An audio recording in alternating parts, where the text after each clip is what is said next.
All right, each week I want to go over where we're at in the MVP rankings as of right now. Just a little bit of a snapshot going from 5 to 1.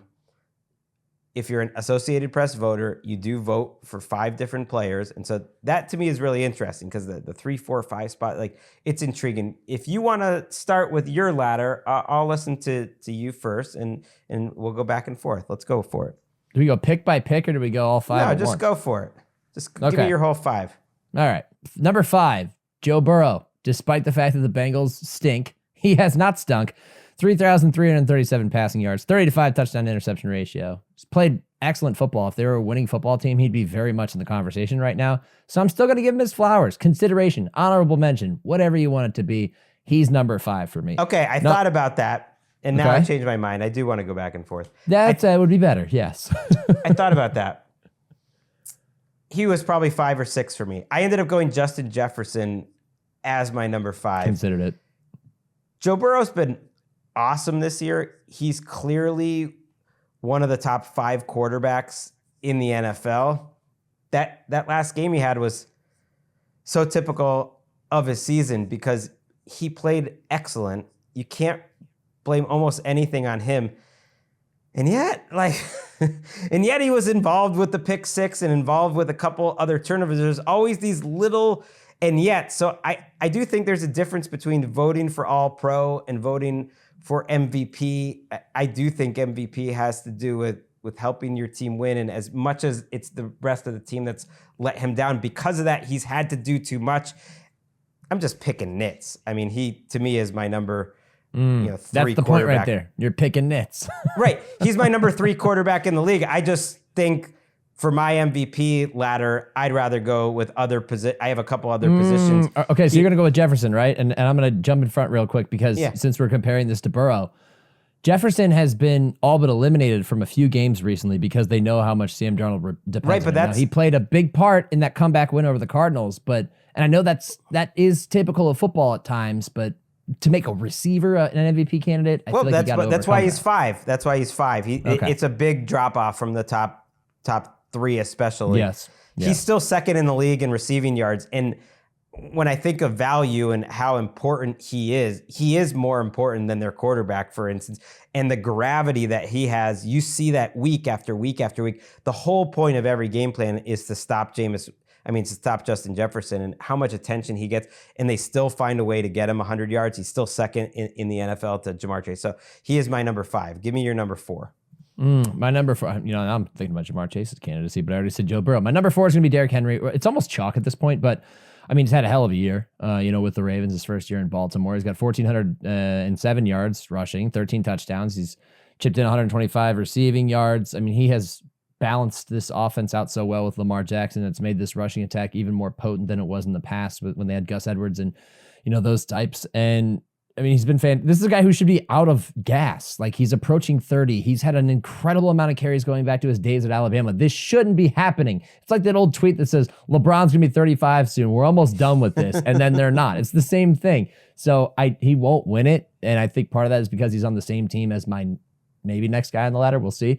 But at the same time, he's had such a phenomenal year at this age with this team. I can't help but recognize him. I like that you didn't say Lamar's name there as if Rashad Bateman was potentially coming up. Zay Flowers. Maybe Ronnie Stanley if you wanted to get spicy. I didn't have Henry. That's a totally valid guy to have in your top 5. And I think if the season ended today, he would get some top 5 votes. I love that now that we end up seeing like a top 10 of the MVP rankings. The Lamar factor, to me, Lamar is helping Henry even more than vice versa in this particular case. And so he just got knocked off a little bit, but totally great pick. I have Penei Sewell, number 4. I've been banging the drum for him as an offensive player of the year candidate. So I'll throw him here in the MVP as well. I think it's totally fine to make the award what you want. And to me, he is representing the Lions on some level and that offensive line on some level, but also he's the best at what he does in the entire NFL. And so I think it's totally fair if voters want to put him on their ballot. He's my number 4. I think you've often said it, and you're representing it right now. Be the change you want to see in the world. That's what I'm saying. Throwing an offensive lineman in there. Look, you're speaking to my heart. I just know it's never going to happen. But if you want to treat it this way, I know. If you want to treat it this way, we can let's make everybody else think this way. Oh, I'm so on board with that. I know you're out there. Josh Dubow, if that's how you pronounce it, of the Associated Press, he listens. Can I get a vote, please? Or at least maybe this will influence some voters. Who knows? One for the pod? Why not? Yeah, I'll take. I mean, when I was at NBC, I'm not going to name names, but let's say some people had votes there that didn't follow football that closely. Yeah. And it got passed around a little bit. So I did contribute sometimes to some of those votes. You could probably guess. All right, give me your number 3. It's Lamar, clearly. My number 3 is going to be Lamar. Okay. And, I think you make a great point that Henry and Lamar, I think they'll cancel each other out ultimately. At one point, probably about a month ago, I felt Lamar was almost running away with it. And we've seen some other players rise toward the cream of the crop here and make it very interesting. But when you look statistically, oh man, it's tough. Like it's tough to not have him in there. 3,290 passing yards, 29-3 touchdown to interception ratio. He's got 678 yards rushing and 3 rushing touchdowns. I mean, he's doing it all. He really is. It's just that he also has another candidate on his roster that's going to make it a little more difficult. And they're not as consistent as a team as I think that most people would want from an MVP candidate. Now we still have these remaining weeks before we decide that, but he's definitely going to be in the running, I think. Yeah, you can look at different stats. Like he's I think 4th in QBR. It depends. PFF is maybe not like quite as high, and yet he's clearly better than he was a year ago when he won the MVP. Like there's no question to me. I think he's a very strong 3rd and absolutely has a good chance to win the MVP still. If he's the best player over the next 5 weeks by a decent margin, then he's going to win it in my mind. That's how he did it last year. Right. The 5 losses to me does not eliminate him. He's just been fantastic. Who has played the position, at the most consistent level? I actually think that's Josh Allen for me, who, spoiler alert, is ahead. But Lamar at his best, I think, has been the very best this year. So he's number 3, and he's close. I'm going to throw my 2 out there. I bet it's, we have the same final 2. I have Saquon Barkley as my 2. I went back and forth with this. I don't want to get caught up with the whole word valuable. It's in the name.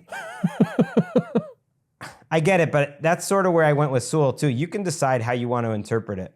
Yeah. If you're voting Barkley, I do think you're partly voting for the Eagles' running game and the offensive line in a way too, but that he just absolutely supercharged it. And he is playing at a level at this position that we haven't seen since LaDainian Tomlinson, Marshall Faulk, Adrian Peterson in his MVP year. Like that is what he's doing right now. Maybe even better than some of those years. So it's hard for me to not put him number 1. I really struggled because that's how special a year he's having. It's 1A, 1B for me, but Saquon for me is number 2. We're going to invert these because I have Allen at number 2. And it doesn't really have to do with the numbers as much as what we've talked about so much on this show, which is how he is just a game-changing talent for these Bills who can win in a number of different ways, and he can succeed in a number of different ways. He can throw the ball all over the yard. He's the most effective running quarterback in the NFL, as you've said many times. And then they go out there and drop a ton of points on a snowy night against the 49ers, which just kind of, adds an exclamation point to what we've talked about for a while here. I also think that he's done a really good job of overcoming the personnel changes, which is what we talked about a lot early in the season when they ran into some bumps in the road, and now they're just cruising, and he's obviously at the center of it. But since you went Allen, you went Saquon 2 and I went Allen 2, I'm just going to tell you right now, Saquon's number 1 for me.